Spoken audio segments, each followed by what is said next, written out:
ఏమి చెప్పమంటారండి? 3.5 సంవత్సరాలు జరిగిన మాట వాస్తవమే. కాలం అనేది ఆగదు, కాలం వెళ్ళిపోతూ ఉండిద్ది. అతను ఒక మోనార్క్గా పరిపాలన ఒక హిట్లర్ లాగా చేస్తున్నాడు, కానీ రెండోది ఏమన్నా ఉందండి? మరో పాకిస్తానో లేదంటే వేరే దేశంలాగా చేస్తున్నాడు. కానీ ఒక రాష్ట్రం, మన దేశంలో 28 రాష్ట్రాలు ఉన్నాయి, దాంట్లో మనది ఒక రాష్ట్రం. ఏమండి, అతనికి ఒక పద్ధతి, ప్రతిపక్షం వాళ్ళకి ఒక రూల్ అండి. నిన్న పెట్టిన రూల్ ఏంటంటే జీవో నెంబర్ 1 అన్నారు. ఆయన రాజమండ్రిలో ఏ విధంగా చేశాడండి ర్యాలీలు? మాకు వచ్చేళ్ళకే కుప్పల సొంత నియోజకవర్గంలోకి వెళ్ళటానికే పర్మిషన్లు అని చెప్పని డిఎస్పీలు, ఎస్పీలు, ఎస్ఐల్ని మొత్తాన్ని ఆడ చేసి సామాన్య కార్యకర్తలను ఏ విధంగా కొట్టారు. లేడీస్ అని కూడా చూడకుండా శ్రోతప్పి పడిపోయింది ఒక లేడీ కూడా. ఎందుకండి ఈ ప్రభుత్వం మీకు అంత ఇదెందుకండి? మీరు ఈరోజు ఆ రోజు కనుక చంద్రబాబు నాయుడు గారు ఈ ఉద్దేశంతో పెట్టుకుంటే మీరు బయట తిరగలుగుతారండి. పాదయాత్ర మీ నాన్నగారు చేశారు, మీరు చేశారు, మీకు ఎంత సపోర్ట్ ఇచ్చాడండి? ఈరోజు ఏం చేస్తున్నారండి? మీరు గొంతు నొక్కుతున్నారా? మీరు భయపడుతున్నారు. మీరు ఈరోజు రావాలంటే పరదాలు కట్టుకొని ఒక 4 రోజులు ముందుగానే గేట్లు, భారీ గేట్లు పెట్టుకొని చిరు వ్యాపారస్తులు కూడా హాని కలిగిస్తా ఎవరిని రాకుండా మధ్యలో పోలీసులు పెట్టుకొని మధ్యలో కారు పెట్టుకొని వస్తున్నామంటే ఇంతకాడికి హీనమైన స్థితి ఏముందండి? 151 సీటు ఇచ్చారు, నేను చేస్తా. ఏందండి మీరు చేసింది? పలానా చేశారు చెప్పండి.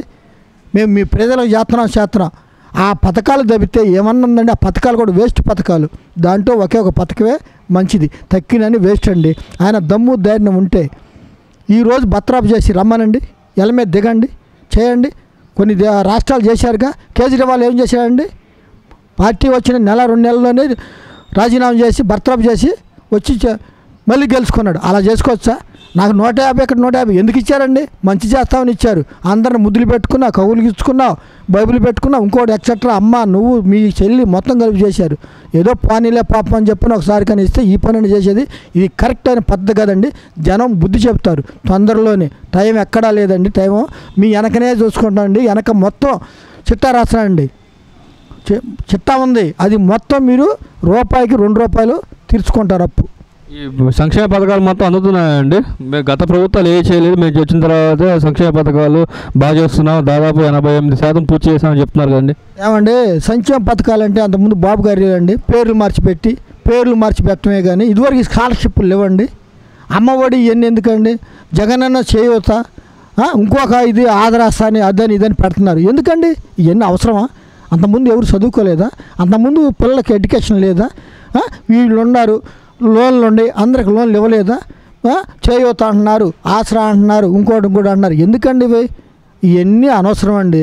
పేర్లు మార్చి పెట్టుకుని ఆడచేసే ఫోకస్ మీరంతా ఫోకస్ మీద మొత్తం పెట్టుకోవటమే కానీ మీరేం చేస్తున్నారండి? మీరు మొత్తం ఏం చేస్తున్నారంటే మీరు అనౌన్స్మెంట్కి, పబ్లిసిటీకి ప్రాధాన్యత ఇస్తున్నారు కానీ అక్కడ ఏం లేదండి. ఇప్పుడు మీ ముందుకు వచ్చి సీనియర్ని నిన్న బట్టబయలు చేసేయండి, పెద్ద ఆయన కాబట్టి వెంకటగిరిలో అన్నం ఆ రెడ్డి గారు మొత్తం బయటపెట్టాడు. తెల్లారిపాటికి అతను తీసేసి ఇన్ఛార్జిని పెట్టారు. అందువల్ల ఎవరు మాట్లాడట్లా. నీ మీద మీరు చేసే ప్రభుత్వం, నీ యొక్క సైక విధానం అందరు చుట్టుపక్కల అందరికి ఉందండి. అందరూ నీకు చెప్పలేకపోతున్నారు కానీ గొంతు వరకు ఉందండి మీ మీద. అదే బాంబు బరస్ట్ అయినట్టు బరస్ట్ అవుతారు. కాలమే నిలిచేయండి. ఏం సార్ మీరు ఉన్నారు? ఒక ఆయన మాట్లాడుతున్నాడు నిన్న, మంత్రి గారు. ఆయన అంట వేరే దేశం కొనుక్కొని దేశంలో బొమ్మని బాబు గారు అంటున్నారు. ఆ బాబు గారు కదండి పోయింది మీరే. సైకో లక్షణాలు ఉన్నారు కాబట్టి మీరే ఒక దేశాన్ని కొనుక్కొని ఆ దేశంలో పరిపాలించుకోండి. కానీ మీరు పనికొచ్చే బ్యాచే కాదండి. మీ లాంగ్వేజ్లు మీ కథ. ఇంకొక ఆయన మాట్లాడుతున్నాడు లాంగ్వేజ్. ఏం లాంగ్వేజ్ అండి? ఆయన ఒక మాజీ మంత్రి. అసలు ఆ వరస్ట్ ఆ భాషా విధానం ఏందండి? బాబు గారు ఏది ఆడమ్మక కూడా కొచ్చేవాడు అనకూడదు. నేను ఇప్పుడు అది నా నోటికొని రాకూడదు. ఈయన కాడికి వచ్చాడండి. ఆయన వయసు ఎంత అండి? 75 ఏళ్ళు. ఇతని వయసు ఎంత అండి? కొజ్జేవాడు, ఆడమొఖవాడు. ఈయన పోయాడండి. ఈయన పోతే ఏమన్నా తెలిసిందా అతను కొజ్జేవాడు సంగతి? ఈయనకు వచ్చి ఈయన పోతేనే ఆయన దగ్గరికి ఆయన కొజ్జేవాడని తెలిసేది. ఈయన పోతేనే కదా, పోకపోతే తెలియదుగా కొజ్జేవాడు అని చెప్పని ఎవరైనా సరే అలాంటి మాటలు మాట్లాడుతున్నారండి. పదవులు ఇచ్చింది అని కానీ పెద్దగా చిన్నవాళ్ళకి చెప్పడానికి. అంతేగాని మీరు మాట్లాడే లాంగ్వేజ్ వరస్ట్గా ఉందండి. మా వాళ్ళు ఎవరైనా మాట్లాడుతున్నారు చెప్పండి. ముందోళ్ళు ఎవరో చేశారు, మీరు చేస్తారండి. తప్పు, రాంగ్ అండి. అది ఇది చాలా మూర్ఖత్వంగా ఉంది. గతంలో చూసుకుంటే మంత్రి ఏ శాఖకు ఆ శాఖ రివ్యూలు పెట్టుకొని ప్రెస్ మీట్లు పెట్టేవారు. ఇప్పుడు చూస్తుంటే అసలు అచ్చం ప్రతిపక్ష పార్టీని తిట్టడానికే పెడుతున్నారు అంట. అసలు ఇది కరెక్ట్ అంటారా? ఏమండి, ఎప్పుడు ఎక్కువగా ఎవరు తిడతారో వాళ్ళకి పదవులు ఉంటాయండి.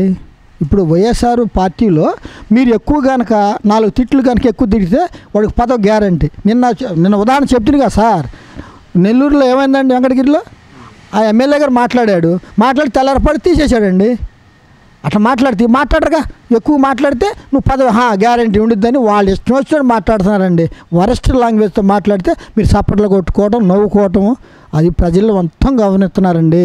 ప్రజలే మీకు సరైన నిర్ణయం చెబుతారు.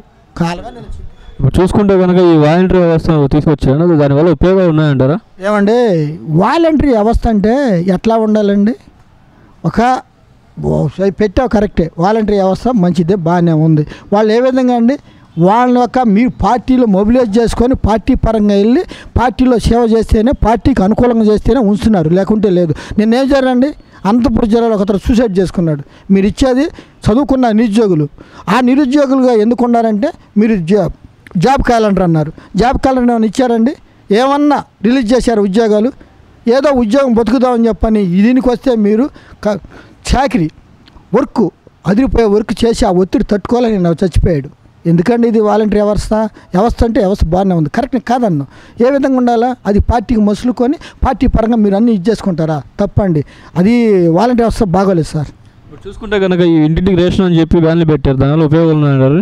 ఏమండి, వాళ్ళు ఉండాలి లేకపోయినా తీసుకుంటారండి. ఇంటింటికి కార్లు ఎందుకండి? రేషన్ కార్డు ఇంటికి వచ్చి తీసుకోవడానికి ఆ వ్యాన్లకి ఎంత అయిందండి? రేపు అంతా బయటపడిద్దండి. దానికి ఎంత టెండర్ చేశారో ఏమి చేశారో మొత్తం బయటకు వచ్చిద్దండి. అది వేస్ట్ అండి. ఆ డీలర్ ఏం కావాలండి? ఆ డీలర్ దగ్గర తీసుకోవడం, మళ్ళీ ఇక్కడ తీసుకోవటం ఏందండి? మనం ఏదో సామెత ఉందండి, ముక్కెట్రా ఉందని చెప్పని తిప్పి చూపించినట్టుగా ఉంది, కానీ రెండేది ఏమైనా ఉందండి? ఈ పాత సామెతగా చెప్పుకుంటారు పల్లెటూరులో. ఈ సంక్షేమ పథకాలకి కరెంటు బిల్లుకి లింక్ పెట్టడం అసలు ఎంతవరకు కట్టండి? ఏమండి, సంక్షేమ పథకాలు చేస్తాను, అన్ని ఇస్తాను ఆ రోజు ఇవ్వలేదండి. ఈ రోజు ఏందండి, కరెంటు బిల్లు. ఏమండి, కొత్త రేషన్ కార్డులు ఏమైనా ఉన్నాయండి?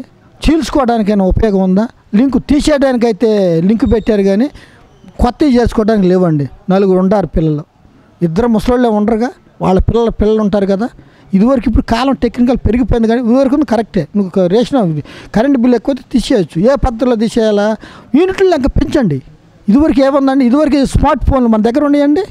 ఇదివరకు ఏమన్నా ఫోన్లు అనేది ఉందండి? ఈరోజు ఎట్లా వచ్చింది? టెక్నికల్ పెరిగింది. అలాగనే ఇప్పుడు ముసలోళ్ళు అయితే ఆ దీపం ముట్టించుకోనో లేదా ఫ్యాన్ లేకుండా పండుకుంటారు. ఇప్పుడు వచ్చిన కారు ఉంటారండి? ఆ ముసలోళ్ళు ఫ్యాన్ వద్దంటే ఊరుకుంటారండి? టీవీ వద్దంటే ఊరుకుంటారండి? మిక్సీ వద్దంటే ఊరుకుంటారండి? పెంచు, యూనిట్లు పెంచు. 300 యూనిట్లు 400 యూనిట్లు వస్తే పైన వస్తే కట్ చేయొచ్చు. నువ్వు 150 200 అంటివి 50కి కట్ చేసి లేకుండా పోతండ్రి. వాళ్ళు ఊరుకుంటారండి? కార్డులు విడదీయటానికి పద్ధతి లేదు, ఉంటేనో తీసేస్తున్నారు సార్. ఎట్లా కుదిరిద్దండి? అది రాంగ్ అండి. ఏదైనా వంక చెప్పి కారు కొనుక్కున్నా అన్నారు, కారు ఏమో కుర్రోళ్ళు కొనుక్కుంటారు, వాళ్ళు దాంట్లో ఉండాలని ముసలి పరిస్థితి ఏందండి? అది అన్యాయం అండి. చాలా దోపిడీ జరుగుతుంది సార్.